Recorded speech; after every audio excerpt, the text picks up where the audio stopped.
आसिफ साहब, मियाँ बीवी के रिश्ते में सुकून कैसे आ सकता है? लड़ाइयाँ, झगड़े, मैं तलाक दे दूंगा, मैं तुम्हें छोड़ के चली जाऊंगी, क्या कभी किसी की जिंदगी में सुकून भी आया है?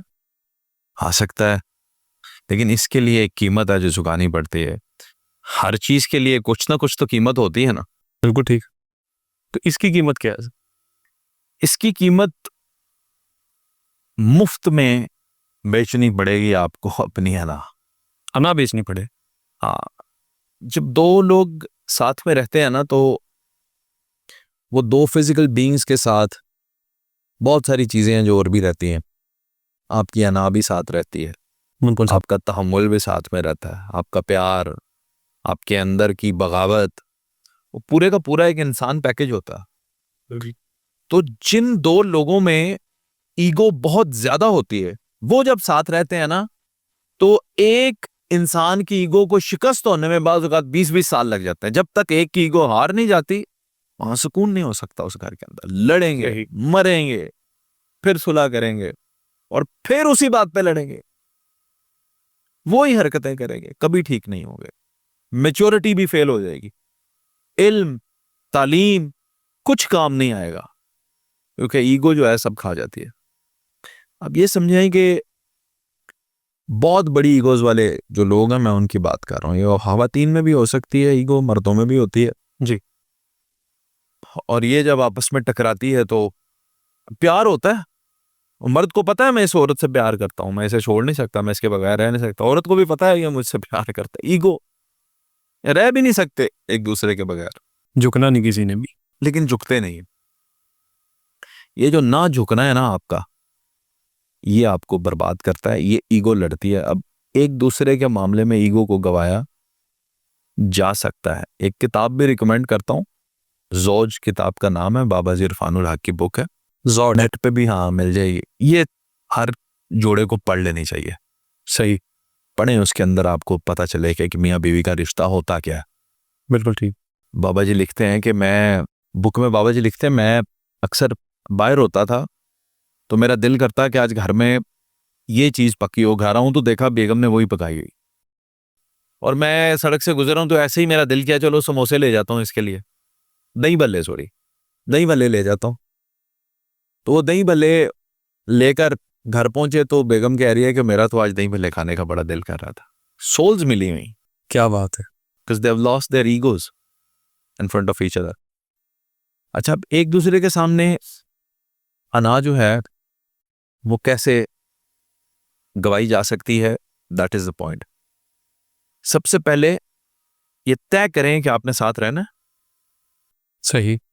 इन लॉन्गर टर्म रहना भी है। हाँ जी, रहना है, नहीं छड़ना, नहीं छड़ना, होशो हवास से कह रहे हो। आए अपने मसले ठीक करते हैं। सही। आप अपनी बीवियों को डिनर्स पर क्यों नहीं लेकर जाते हो, डिस्कशन क्यों नहीं करते? बीवियां इन मामलात को अच्छे मूड में बैठ के उनके साथ डिस्कस क्यों नहीं करती? आपको हर इशू तब क्यों बात करनी होती है जब लड़ाई हो रही?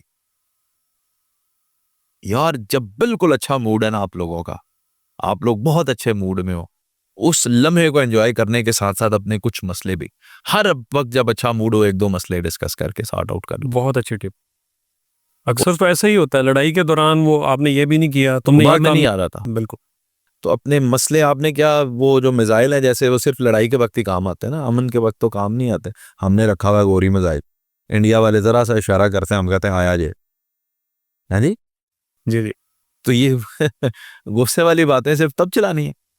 तो इनको संभाल के ना रखें, इनको अच्छे वक्त में डिस्कस करें, तो आपकी ये मसले खत्म हो जाता है। सर, जिंदगी के हर पहलू में कोई ना कोई बंदा तरबियत करता है। बचपन में माँ बाप बच्चे की तरबियत करते हैं, स्कूल कॉलेज में टीचर करते हैं। तो ये अज़दवाजी ज़िंदगी में मियाँ बीवी ने एक दूसरे के साथ कैसे रहना है, ये क्यों नहीं इसकी तरबियत कहीं पे की जाती? क्योंकि ये आप अडॉप्ट करते हैं। कुछ बेसिक कवानीन तो हैं, जैसे कि जी आपकी बीवी, आपने उसके नान नफके का ख्याल रखना है, कोई घर में उसे ऊंच नीच ना कहे, ऊंचा नीची बात ना करे, आपने ये ख्याल रखना है, प्यार से बात करनी है। तो और बीवी को ये ज़रूर सिखाया जाता है कि आपने वहाँ पे जाके जनाब ये कुकिंग करनी है, ये कपड़े वगैरह आपने उसके देख लेने हैं, फैमिली में सेट होना है ये। लेकिन साथ रहना ये सब कुछ नहीं है। साथ रहने का ये मतलब ही नहीं है। सही। मैं अब तमाम औरतों को मुखातिब करके ये बात कह रहा हूँ, मैं हैसियत मर्द, आप उसके लिए रोटी ना बनाए, चलेगा। आप उसके कपड़े ना इस्त्री करें, चलेगा।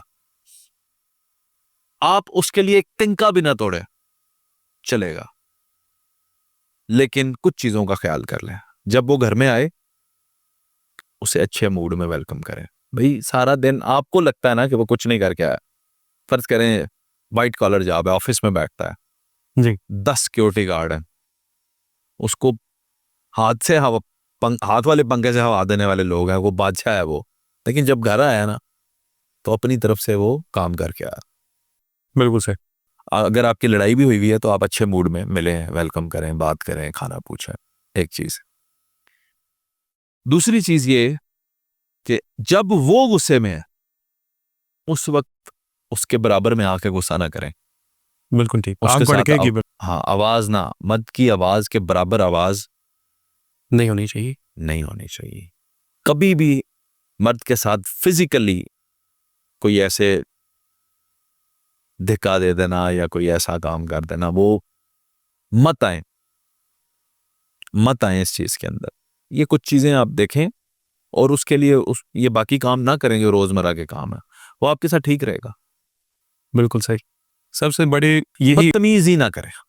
मर्द को बदतमीज औरत नहीं पसंद। बिल्कुल। उसकी रोटी ना बनाओ, उसके कपड़े ना धो, उसको खाना ना दो, कुछ भी उसका टेक केयर ना करो। अलमारी बिखरी है, बिखरी रहे, कुछ ना करो उसके लिए, बदतमीजी ना करो उसके साथ।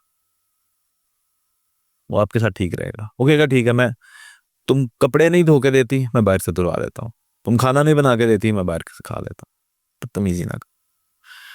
अब औरत के पास भी जवाज है बदतमीजी करने का। वो कौन सा? रीजंस देते हैं ना मर्द। जी आप सारी दुनिया के लिए आपके पास टाइम है, बीवी के लिए टाइम नहीं है। सारी दुनिया को टाइम दे के आके घर में जब आप बीवी के पास बैठे हैं, उसके बाद फिर मोबाइल में लगे हुए हैं, तो उसके पास जवाज है। लेकिन ये जवाज काफी नहीं है कि आप बदतमीजी करें। ये बहस के लिए काफी है।